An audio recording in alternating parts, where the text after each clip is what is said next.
Hello, Romantics. I'm Sarah Gomez, author, romance lover, and host. You're listening to Romancing the Story, a podcast centered around writing, reading, and story structure, all with a twist of romance.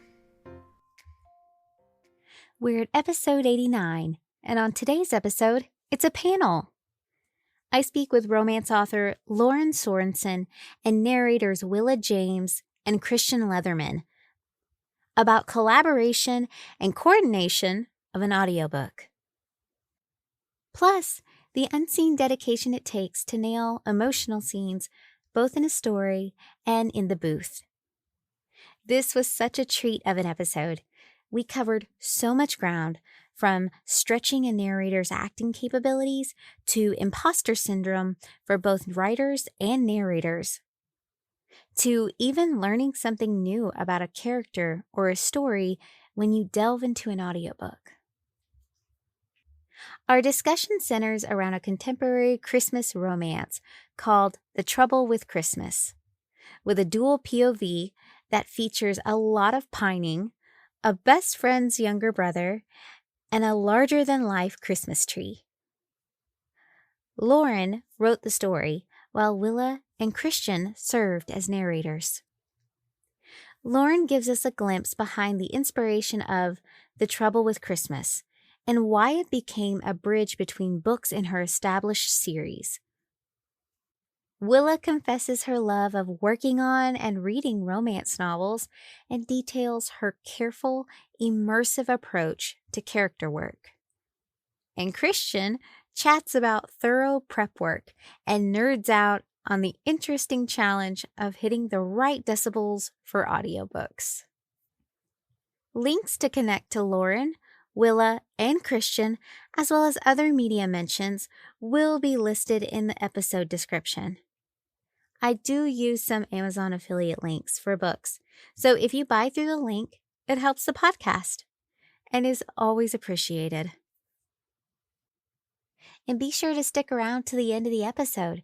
You'll get a chance to hear Willa and Christian in their amazing narration of The Trouble with Christmas.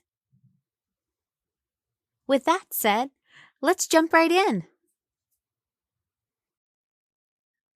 Welcome, romance author Loren Sorensen, as well as narrators Willa Jaymes and Christian Leatherman. Yay! Loren, in case listeners don't know, can you tell them a little bit about yourself and your writing? Yeah, I'm a contemporary romance author. I'm based out in Austin, Texas. I've been writing on and off my whole life, and I try to write.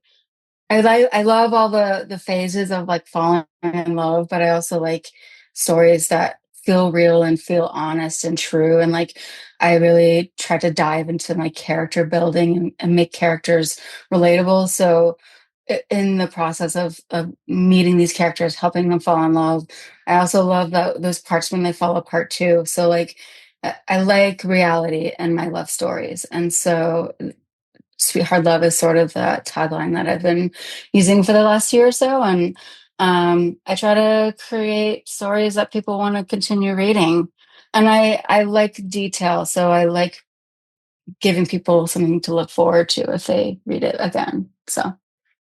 Well, that reality and that sweetheart love, that really, that makes a lot of sense after listening to The Trouble with Christmas, right? Yeah. Yeah. So, and it's kind of all because of your writing, right? That everyone's brought together here today. Yeah. So, Willa, I'll ask you, in case listeners don't know, can you tell them a little bit about yourself as a narrator? Sure.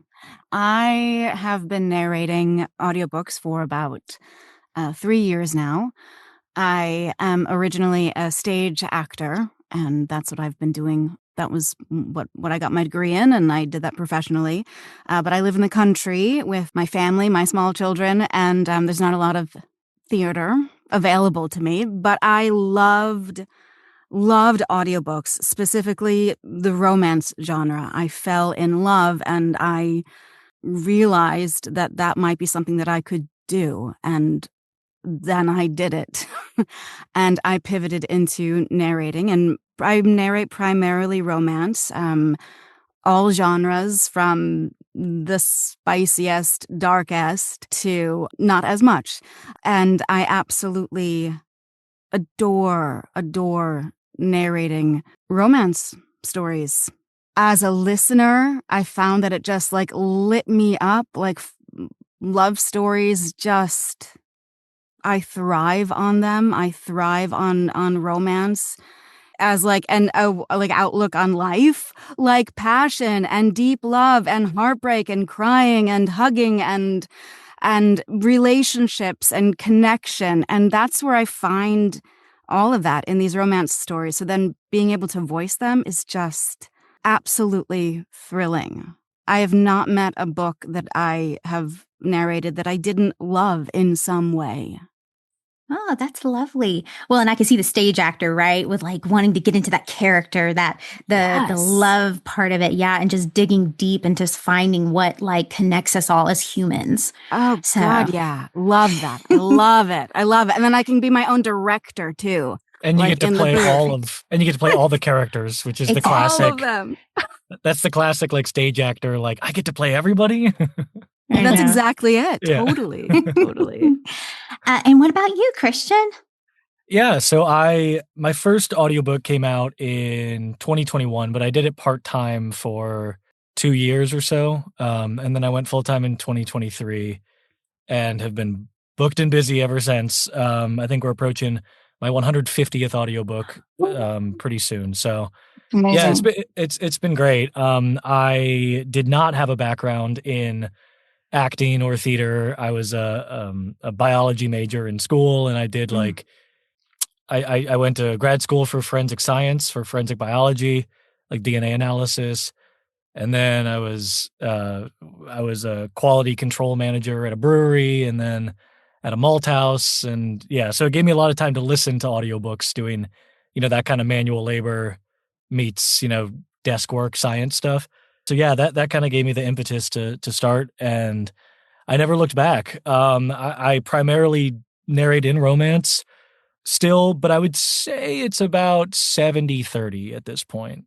I have done just about every genre you can think of, from nonfiction to YA to lit RPG to horror. I love it all, and I want to keep it that way. I get a little bored when it's just one genre over and over again. I kind of need that separation, and that's kind of how I branded myself. I did a rebrand recently with a tagline, "Your audiobook multi-tool," which is a little bit of a play on my last name, Leatherman, like the Leatherman multi-tool. So because I'm able to kind of do it all, and I like doing it all. So, but yeah, that's a little bit about me. Well, that's really fun though, too, because I love hearing about everyone's like different backgrounds, right? You have the stage actor, but you also have the one who loves audiobooks, who just like thought, well, why not? Right. Yeah.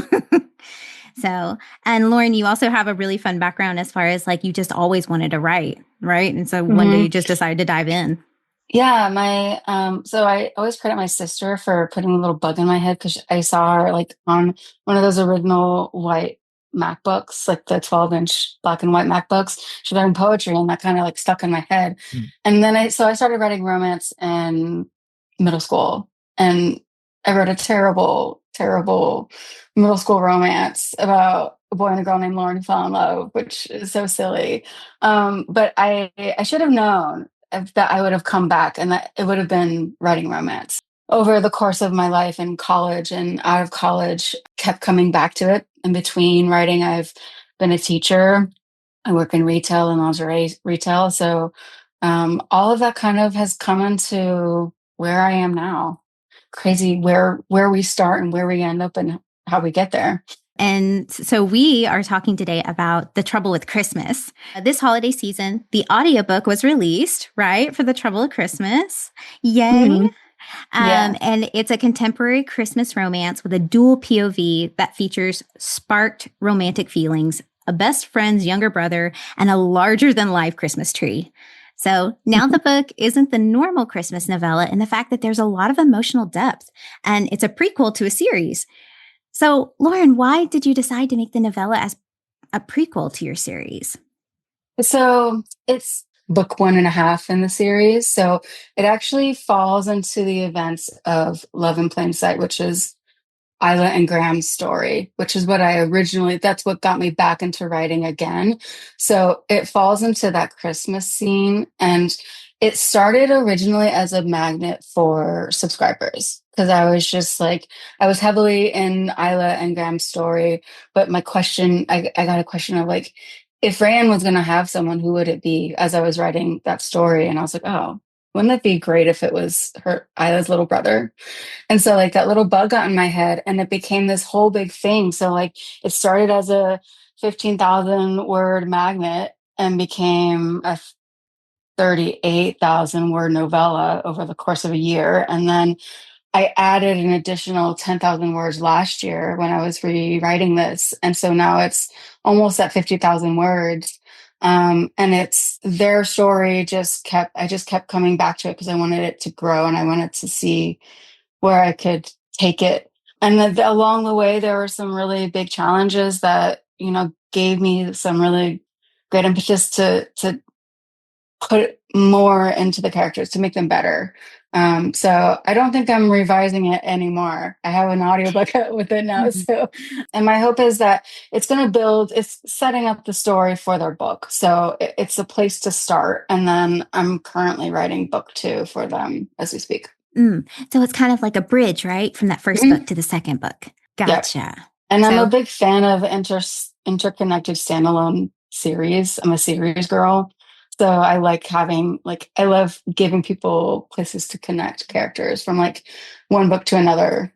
So Lauren Blakely does that a lot in her books. And so that was kind of the inspiration for this planned out series that I have. Yeah, because I felt like when I was doing the story, it felt like a full story in itself. But then I was like, I really want to know more about these other characters. I feel like there's a lot more here I didn't know about before. So. Yeah, there's definitely more. There's definitely more coming. Absolutely. Yes, I'm glad too, because it kind of left off in a like, I want to know what else is happening after this. So, yep. For our narrators. So as a big fan of human voices myself, you two did a fabulous job on narration. So now that the audiobook is a dual narration, meaning you both split the book by POV and read when it's your character's perspective, there's a lot of prep work that goes into a narrator's process. So what did the process of dual narration look like for each of you? Like reading cold or listening to chapters by each other? I'll start with Christian. Yeah, so I could go on and on about this. I'm a prep work fiend. I am very serious about my prep, but I don't over prep. I just kind of know what helps me, and I think the number one thing is collaboration is the key. And I think as long as both narrators are collaborating, the end product is always going to be as good as it can be. So as far as listening to each other, like the shared characters, what should happen always is whoever narrates first should either ask the co-narrator, hey, can you give me some voice samples for the shared characters? In this case, if I asked Willa, like, hey, can you give me some voice lines of the femme characters so I kind of know where we're going with it? Obviously it's never going to sound exactly like Willa, but I think what most of us, at least what I try to convey to my co-narrator, is basing different male characters, if I'm sharing files, basing different male characters on comparison of pitch amongst them, right? So like, if you got 3 guys, one of them is going to be higher than one in the middle and one lower, like if that's the case, or one's going to be growlier or whatever. So I like to sort of just put it in this, framework where, because it's never going to sound just like the other narrator's voice, right? But it's really to mostly stop your co-narrator from doing some crazy voice or accent that isn't there, and just to make sure that that doesn't happen, because none of us want to re-record all of our lines. Thankfully, that's never happened to me. Hopefully it never will. But yeah, I mean, a lot of it's just the collaboration, and the minority of our time really is spent in the booth actually recording the book. Most of our time that we're working is spent doing, reading the book, prepping it, doing auditions, sending emails, doing that collaboration. So it's really important that that all gets ironed out beforehand, so that when we get into the booth, which is kind of our precious time, right, when it's quiet outside and we're not hungry and don't have stomach rumbles and we're properly hydrated, and all those things come together so that we can actually record the audiobook well. We want it to be as ready to go as possible, so that when you get in there, you have everything you need and you can just narrate for however long you want to narrate that day. So yeah, I mean, Duel has its challenges in that sense, where you've got all the shared characters, but I still much prefer it to Duet personally. That's just I know it's kind of a hot take, but from a narrator point of view, especially from a male narrator point of view in romance, oftentimes we get much, much, much less audio when it's duet. What happens is, so I just did a book where it was it's like 500 pages, right? And I only have 3 chapters at the end, like an epilogue, a second epilogue, and like a bonus chapter. But the rest of the book, it's all just the male dialogue is me, right? And so that's really challenging to jump. And I had 17 different male characters in the book. And so you're just jumping through chapters, and making sure that you're switching your voice enough and you're just doing a line and it could be 3 words, or, you know what I mean? And so it's very challenging and it's very inefficient from our standpoint. So if normally if I was in the booth and I would get like an hour and a half of finished audio done in like a dual book, that would take me like 3 hours, right? But that same hour that I was getting took me like 4 hours in duet, because I'm just doing the dialogue and you're jumping from here to here to here. So personally, I still prefer dual, even though it comes with all that collaboration up front. It's just from a time standpoint, and from a monetary standpoint, financial standpoint, it's just a little bit cleaner of a process for me. I know the listeners love duet, and we love doing duet, but if everything could be solo and dual, I would be a happy romance narrator. So I'm on the other side of the collaboration. Everything that Christian said, the sharing of ideas for voices and voice samples and all of that. I read the entire book beforehand, including my co-narrator's chapters. So I have the arc of the whole story of all of the characters. Another thing that I do, and especially to like dial into my co-narrator's voice, and this is specifically for dual narration, where I'm going to be doing Christian's Caleb. I like to go onto Audible and I listen to like the samples of like my co-narrator's books. So I have even if I've worked with them before, I'm like, okay, now I'm gonna I'm gonna listen to all of Christian's things again, and like try to like I get his. Not that I'm ever gonna sound like him, but like I want to be able when I'm voicing his character that he's owning, like Caleb, like he owns Caleb, even though I do voice him. It's fun for me to imagine that I could embody his performance to honor all the different characters in a story. So I like to do that, and especially honoring like the MMC, like really getting the different tones of our main characters. Everything else he said, yes, I prefer dual and solo narration as well. I do. I just really do. Because then we get to, like I said, I get to be the director of every interaction. If I'm doing duet, it's a different, I'm not shepherding somebody through a story in the same way. I'm like adding color. Yeah. One thing I do want to add to that is live synchronous duet is a totally different ballgame. Oh yeah, all the time. Yeah, yes, please. Yeah, so that's when both of the narrators are on, like, think of it like a live read. So both narrators are on like a Zoom call together. I've done one of those. I have another one coming up, and that's totally different because you can actually play off of the scene and your actor, and it feels like you're actually acting with somebody, and that's totally different. Much more expensive, but totally different. So fun. Really so fun. And the end product is always better than just popping in and being like, what? With a dialogue line, like you got like one word in this chapter and you're like, what? Like it's out of nowhere and you're like, was that the character's voice? Wait, let me scroll. Oh, okay. He was doing this. Oh, all right. So yeah, synchronous duet's a totally different thing. I didn't know that, Will. I thought you'd be a duet person. No, I like doing male Oh. voices. I like doing. Yeah, that's true. You're good at that. And I love your male voices too, Willa. Yeah. They are very, very good, Willa, I will say. Loren, so what made you decide to put the book in dual narration with these two lovely narrators? It's kind of how I read it in my head. I read a lot of audiobooks. I mean, that's how I mostly read is through audio.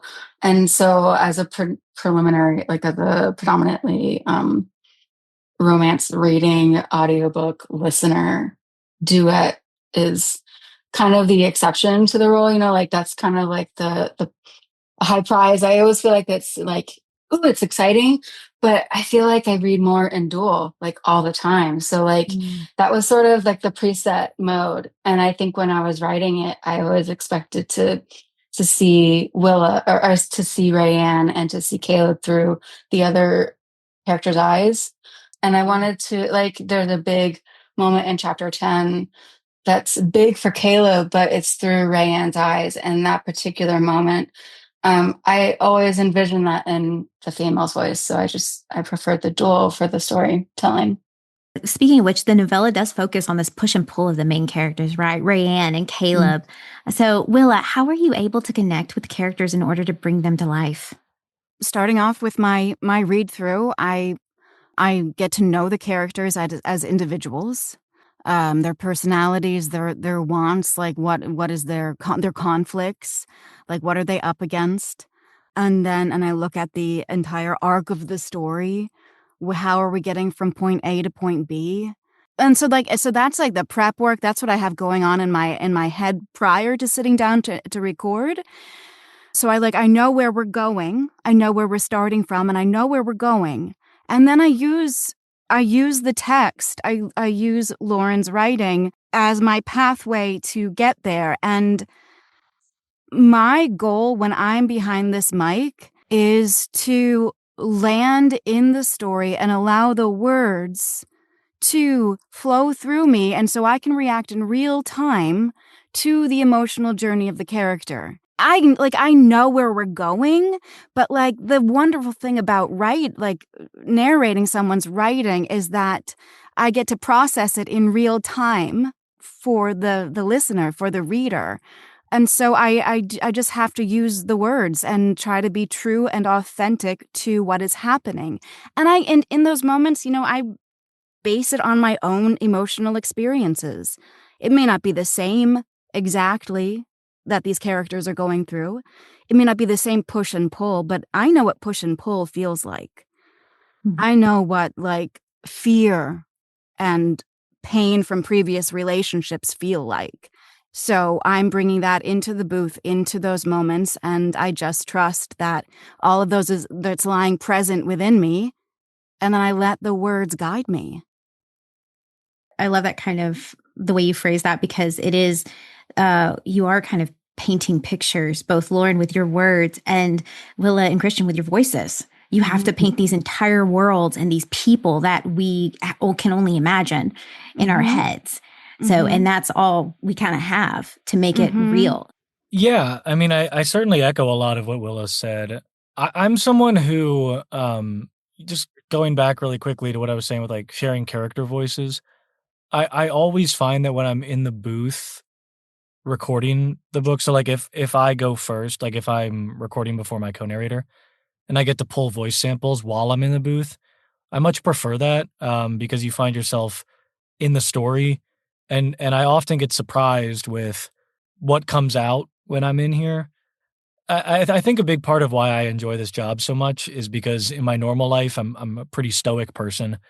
I don't show a whole lot of emotions, but I get to kind of let it out in here a little bit because it's just me. And, for example, like what I was recording today, when I was prepping, it's a short little novella and I only had like 40 minutes in the book. But when I prepped it, I didn't expect the ending to like get me.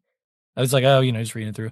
And then when I was in here, I was like, oh God, this last page, like I'm feeling emotions. I was like, let's go. Let's keep I was like, I don't want to mess up. And it got emotional and like I teared up, and so it's amazing what can happen when the author's words line up perfectly with how you're feeling in that moment. And, on the flip side of that, a lot of the times authors' writing may not connect with us. Whether it's the way it's written, it doesn't necessarily flow with how our brain would speak in that moment. And that's something that I don't think is talked about a lot, where, there are some books where the author and how they write and dialogue is very linked in with, our natural intuition and how we would speak in the moment. And sometimes you almost find yourself like not even looking at the dialogue. Like you look away and you look back and you're like, oh, I said that correctly. Like, what I mean? Like you're not reading it word for word for word. You take a glance at it and then you surprise yourself by being like, oh yeah, that was exactly how it was written. And that's amazing. And I think with this book that definitely happened because Loren was like, just Caleb is you. Just just be yourself, which was great because a lot of the times in romance, especially for me, someone that doesn't have a naturally deep, deep, deep voice, like I'm a tenor when I sing and stuff. So I find myself having to put that on a lot, and kind of, get down into the basement with my voice. So whenever I can come across a character that is just like, kind of goofy and just, a normal guy and like funny and stuff, like I find that really, really refreshing. And so this book had that. So it opens it up because you don't feel like you're acting. You feel like you're just kind of like that person, when you're reading the story. Just like what Willa said, it's like you immerse yourself. Some books are easier than others.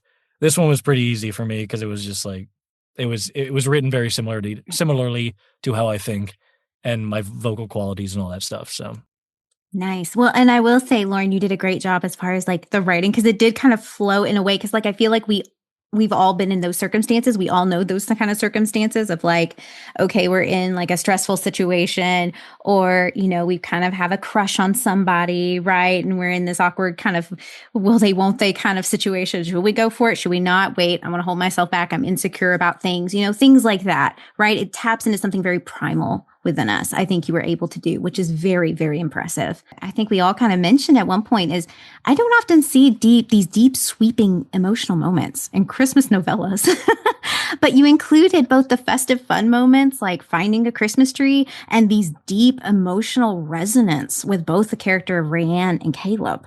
So why was it important to include these emotional moments, and will you carry them into the series? Oh yeah, absolutely.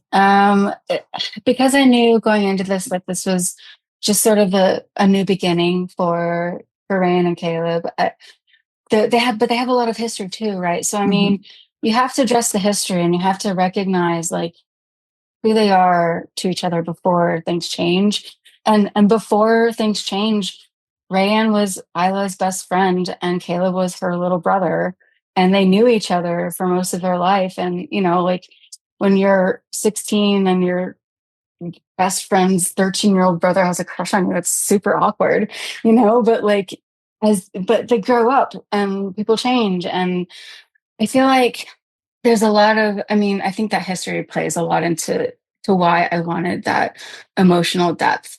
I wanted to, and Rayanne has a lot of work to do for herself, that she thinks she's ready to move past, but the elephant in the room is that she had a traumatic relationship with someone that scarred her deeply, and she's not as well as she thinks she is. And Caleb sees that, and that's important. It's important to me, I guess, just to be real in those moments. And yeah, it's a Christmas timed story, but it's about personal growth and it's about recognizing like, oh, I need to, like, there are changes happening.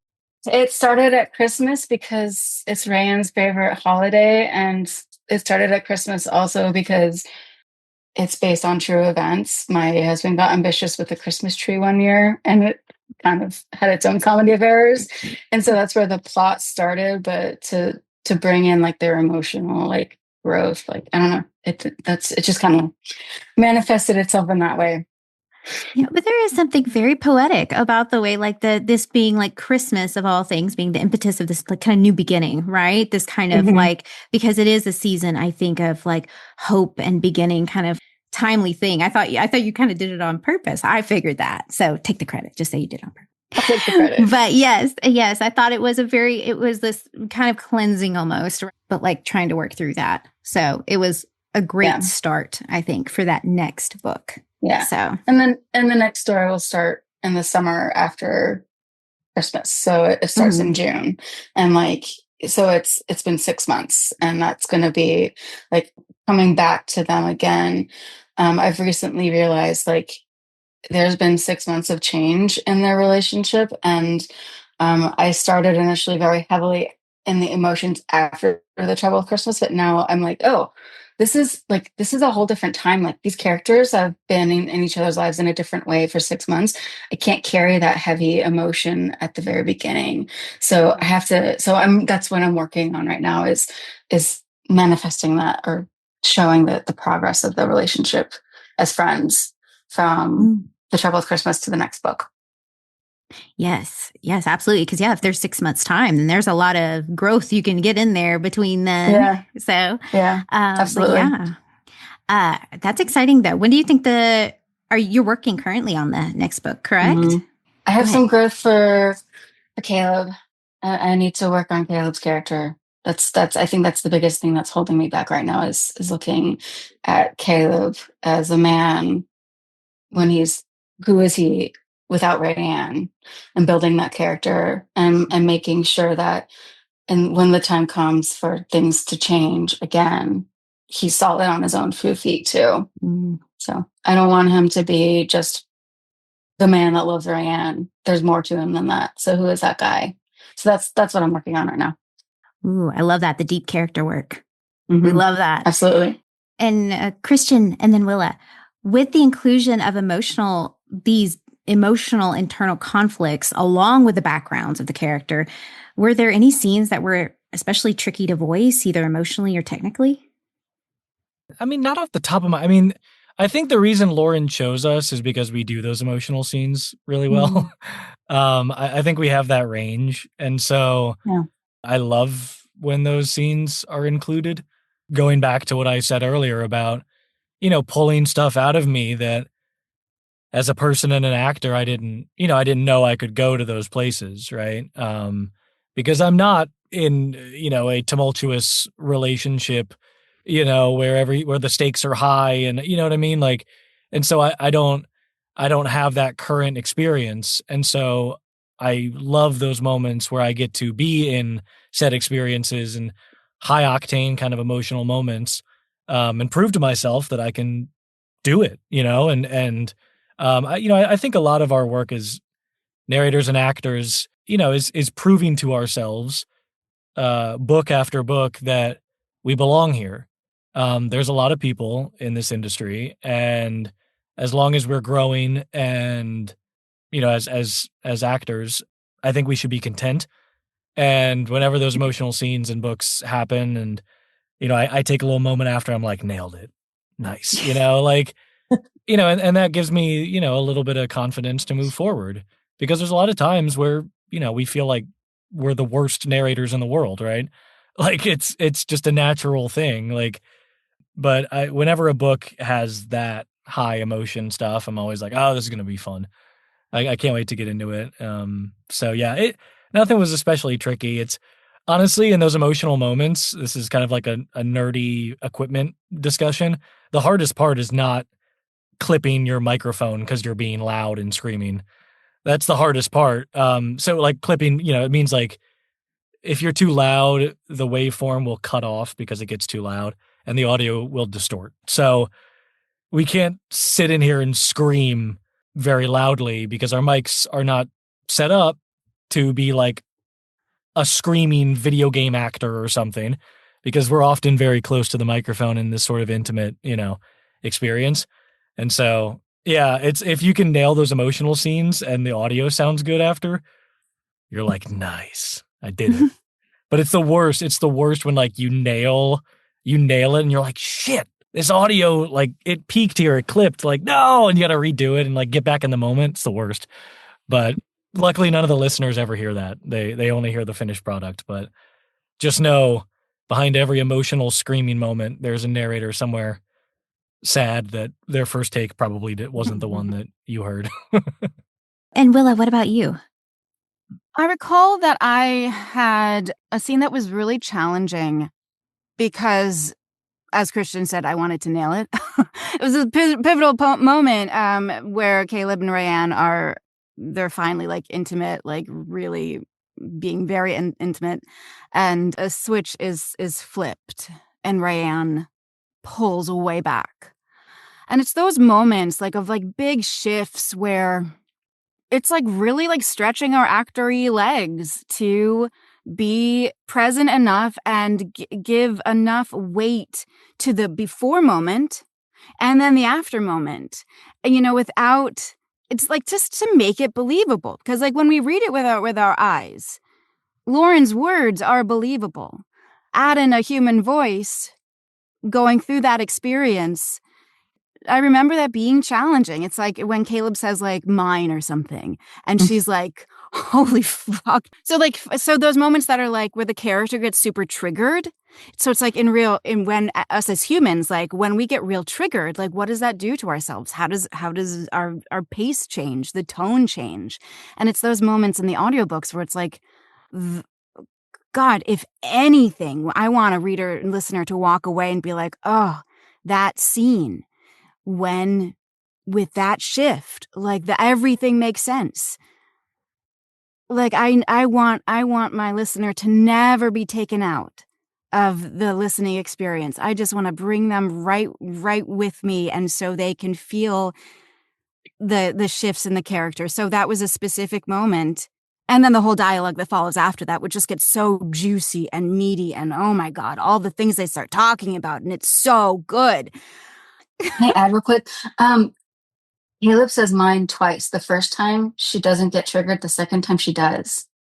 So, I mean, you like that trigger, like that moment for you, like when you narrated it, like that whole moment was like super explosive, especially for me as a narrator. Cause like Rayanne doesn't like hear it as a trigger, but then she does. Right. So it's like, why did that flip happen? It's like, these are these moments where like, hopefully I'm in the moment enough where I can keep going, but I do sometimes stop and I have to like check myself. Like, did I leave it all on the table? Like, I want to leave this all on the table. And sometimes I don't know if I actually did. I can just hope. And usually if I feel like I want to throw up after I finish that recording, it's probably okay. You like nailed it. I've like never said nailed it. I'm like, oh God, that's as fucking as good as I get. That's Willa's version of me going, yes, is her like vomiting afterwards. Well, and I love that everybody has like, because every creative, I think, and I think we don't give narrators the due credit of like, we all have imposter syndrome to a certain degree. Right? Every creative does. It's just the way things go. And yet there are moments when we kind of like, I think we look into it and we're just like, yes, I did, I put in the work there. I did great. Everything worked as it should. So I'm glad everybody's that. And there's a weird kind of thing for us as actors in this profession where, in every other acting gig, unless it's like a short commercial spot or something, but even that, you're with that production or that character or that movie or TV show for a very long time, right? And so you have a lot of time to prep it and do all these things and sit with it and marinate it, and you have a team working with you to make it the best it can possibly be. But for those of us that are full-time narrators, you need to have so many projects to make a living income. And so you can't get hung up too much. Not every line is a winner, whether it's written that way, and there's times you gotta just say it and you just gotta move on because, and like, if you didn't feel all that great on a project for whatever reason, whether it was the writing didn't connect with you, the writing wasn't good, you were in a weird spot in your day-to-day life, whatever. It's like there's always the next one that's coming right away. Like, we can have imposter syndrome, but hopefully we can turn it around very quickly because of the amount of projects that we work on. Because it's like, oh, I finished this book. Well, got to start with a completely different book, or even more challenging, I have to start on a book that's right after that's like in the same genre with the same types of characters. How do I make them different, kind of thing? Like, so it's a weird sort of, black sheep in the acting world for us, because we just have so many projects of differing qualities, one after the other. I'm sure Willa, as a stage previous experience with stage acting, that was probably a weird adjustment. I mean, because you get to spend a lot of time, right, with your singular character on stage, as opposed to like this, where it's like, oh my God, I did this entire novella in a day. I put everything out there, and now I got to do this like, random nonfiction or whatever, right? Like, it's just totally weird. So it is, and it's like, so in the other line of acting work, we memorize everything. We memorize all of the transitions, all of the everythings. We have it memorized, but like our work as narrators is to be tuned in enough with our breath and our characters and our prep that we can just sit with the book and go and fly. We have to fly. And we have to be our own directors in the booth. So we have to be able to take a script and do our good work in the moment. Whatever that looks like on that day. Whatever that looks right? like, yes. That's the big thing. Like, do the best we can on that day. We don't have time to go and be like, we'll get to this tomorrow. We just don't, It's just like, we got to show up, and that goes to the prep work I was talking about earlier. Like, you got to show up and be ready when you're there, because we don't have time to just like faff about and, be like, I'm not feeling it today. I'll get to it tomorrow. Right. It's like, you might have a day to do that, but yeah, oftentimes you don't. You just gotta go. And if it's not perfect, it's not perfect. You just gotta roll. And when you get those books that do feel perfect, it's like, okay, I'm here. I belong. Like, I'm in the right line of work, so. Well, that is so fascinating to me, because I know that, Loren, and you might, I don't know how you're writing specifically, but sometimes as a writer, these characters sit with you for years, right? Yeah. And like you have time to really like build them out, and then you live with them for so long. And then it's very interesting that kind of that cycle of like how it sometimes sticks with readers, but sometimes readers can like go through it so fast. They can, I listened to the audiobook in a day, and I know it probably took y'all 4 days, maybe. Oh, okay. I think it was like Never a week. mind. Oh, a week? Yeah. Okay. What was the them? finished runtime? There's 3 days. 6 or 7 hours. It's like 7 hours, I want to say. Yeah, it was so that would be 5 hours and 39 minutes. So that'd really? be like what, Okay. 2 days of prep and like 2 days of recording, maybe 3. So like 4 or 5 days for each of us. Well, then I don't feel so bad. Yeah, no. It's like I said, it's we just gotta go to the next thing. one. Like, it's just that's the rapidity of what we do. And like some people go at a crazy pace. Like, I enjoy my work-life balance. Some people don't. Yeah. I can't do that. Yeah. Work-life balance is a good thing. I've heard some wild stories too. This is kind of for everybody. And I thought it would be an interesting question. And I think, Christian, you touched on it a little bit, but did you discover new layers in the characters or story once it was spoken out loud? And Loren, that might be specific to you since they're your words, right? Yeah. I originally, in the first draft, I didn't have chapter 6 with Isla and Graham, and I didn't have the fight in chapter 10. And those were pivotal moments in the drafting of the story, where I was like, Rayanne cannot move forward without permission from Isla. That's her thing. Like, she's stuck on the idea that like she can't move forward with the idea of even liking her best friend's little brother without her friend's permission. And then the fight, I've told these guys before, but I hate conflict, and I'm really like, I personally I don't do well with it. But I was like, they need to have it out in the story. And like, there were these like pivotal moments where like, okay, like this needs to happen. Like, all of these things need to happen so that they can get to where they need to be. And that was over a long stretch of time. So what it was in the beginning in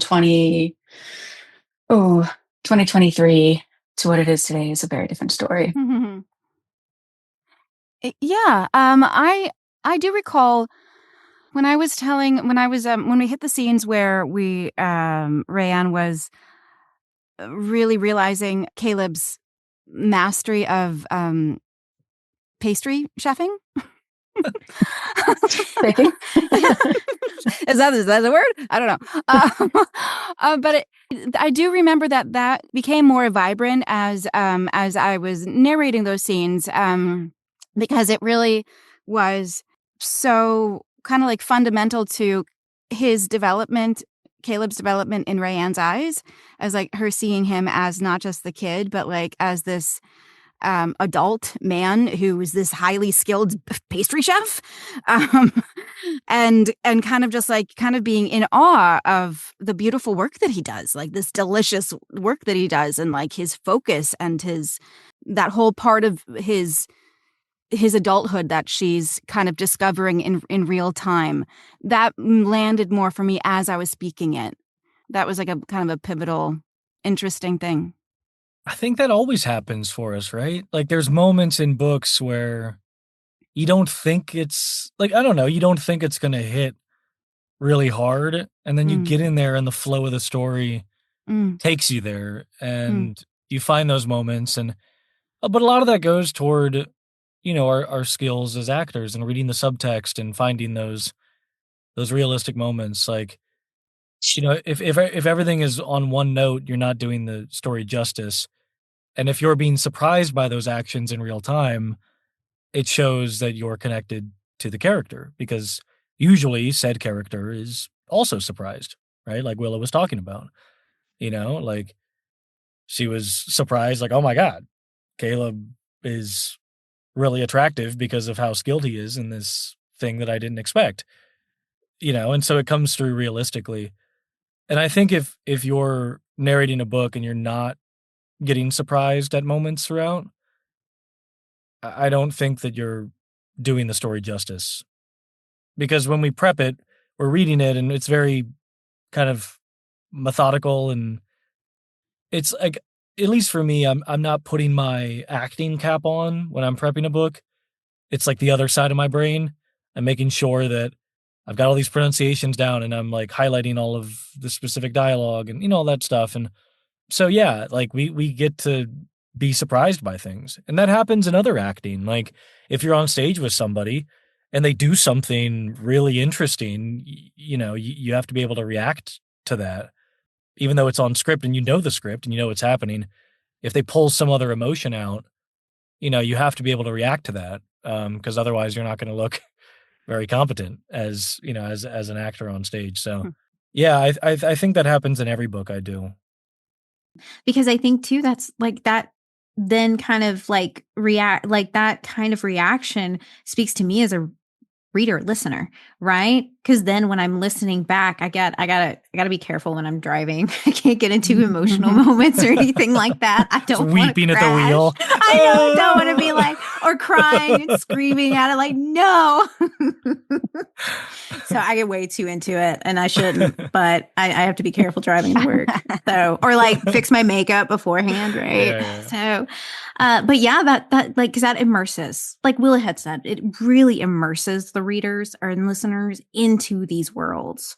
Like that's how, like, even when it surprises you, sometimes it surprises us too, and then it's just a beautiful moment, I think, of synchronicity. Yeah, I would also just add, as listening to the book, like listening to my words as an audiobook, like I feel like Willa does such an amazing job of taking like Rayanne's anxious like inner turmoil and like really turning it into like a journey that doesn't feel so long-winded, because there are times that I was looking at this going, is this too much like emotion? Like, is this part, like the beginning of chapter 9, like that moment is long for her to like deliberate in her head as a reader.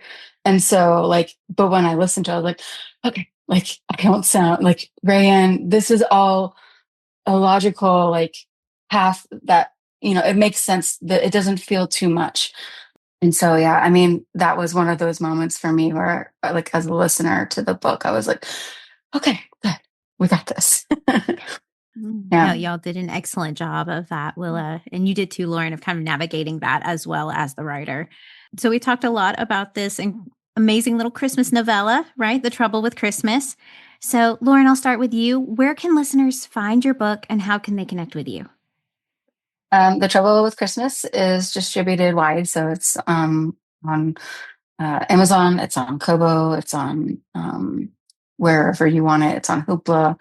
And the audiobook is also distributed wide. And then I also have another story on KU, which is The Reluctant Star. And that's a modern day era Psyche retelling. So that's on KU and Amazon. And then I also provide little snippets and stuff like that on my Instagram. So Loren Sorensen writes. So and I have a website for signed paperbacks and everything. It's a Shopify account. Fantastic. And Willa, where can listeners find your books and connect with you? You can find me wherever you listen to your audiobooks, and you can connect with me on my Instagram, Willa Jaymes Narrator. That's where you'll find me mostly. On TikTok, not so much. Facebook, it's there. But find me on Instagram. Perfect. DM me. I love talking about it. Perfect. And Christian? My handle is Leatherman Audio everywhere. I'm trying to kind of get away from TikTok a little bit because that app frustrates me. So mostly Instagram. At this point, you can check out my website, christianleatherman.com. You can see all my samples, the work I'm doing. Go to my Audible. There's a lot of options to look, to check out and listen to. And I'll also be at least one event this year. Maybe I'm trying to get two, but I'll be at Villains and Vixens again in Orlando, Florida this year in July, I think, which is a really hot time in Orlando, but I'll be there. So Thanks so much to Lauren, Willa, and Christian for joining the show. And now for a special reading of The Trouble with Christmas by Loren Sorensen. 'Tis the season, and I still don't have my Christmas tree. With 10 days to go until Christmas, I've been unsuccessful in my attempts to check off that one box on my to-do list. Is it because my family's already traveling out of town for the season? They're on their holidays, and my best friend, Isla, is set to leave for an extended holiday in England with that smoking hot boyfriend of hers. Unfortunately, she's too busy working out of town until she leaves. Had Isla been here, we would have sorted out how to manage the tree together. First, by dragging it up the 3 flights of stairs of my apartment building, laughing our way up each turn that led us to my apartment. And somehow, after we managed to recover from that, we'd create some sort of pulley system for getting the tree standing upright. It would have been a pain in our asses, but at least we would have entertained each other the whole time. I chuckle at the thought. I'm definitely in over my head trying to do this all by myself. Between picking my Christmas tree, getting it to my apartment, and stabilizing it in my tree stand, I have a lot to do to complete the perfect Christmas vision.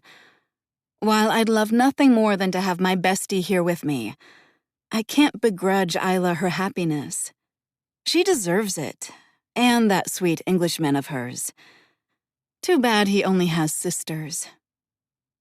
Moving into my new apartment this year was an unexpected highlight. The first thing I saw when the door opened were 10-foot ceilings and a vast window overlooking Austin's skyline. My vision tunneled, and all I saw was my future flashing before my eyes. Me, in this apartment with a gorgeous Christmas tree centered in front of the city's stunning skyline. I said yes to the real estate agent instantly. Standing for the first time in a while, I arch my body into a back-bending stretch, then walk over to my linen closet to determine where I can find my Christmas tree stand easily. Towels and other important linens are stuffed in front of it, and a giggle bursts from me involuntarily when I find it. It doesn't matter, and it shouldn't be that exciting, but I couldn't afford the tree of my dreams last year. I was stuck with a standard 6-foot tree, and this is the only base I have. A Christmas tree stand is 6 of one, half a dozen of the other. I can't imagine that it'll make that much of a difference for whatever beauty I find this year. This shouldn't be a big deal, right? I walk back to my living room and place my tree stand where I want it, then run to the furthest opposite corner to inspect the overall effect. I cackle with delight, jumping up and down, as it officially looks like Christmas vomited all over my apartment. Fairy lights trace the window frame with melting snow decals, which lay smooth against my huge bay windows. I spent ages making this vision come to life. Garlands are placed on the mantels and cover the door jambs of my front entrance.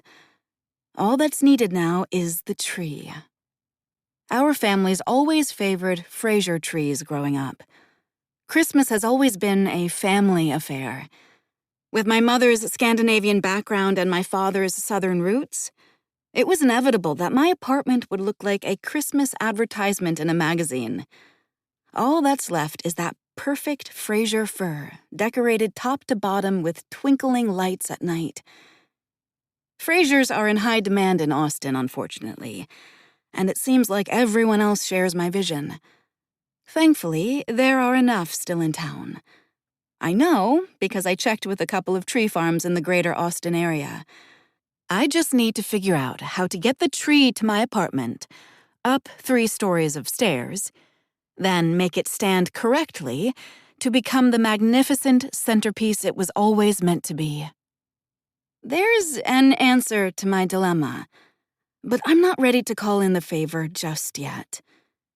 Caleb, a 25-year-old who has muscles for days, could easily help me lift my tree up 3 flights of stairs and position it into the tree holder. As always, stay safe, be well, and keep writing. Bye!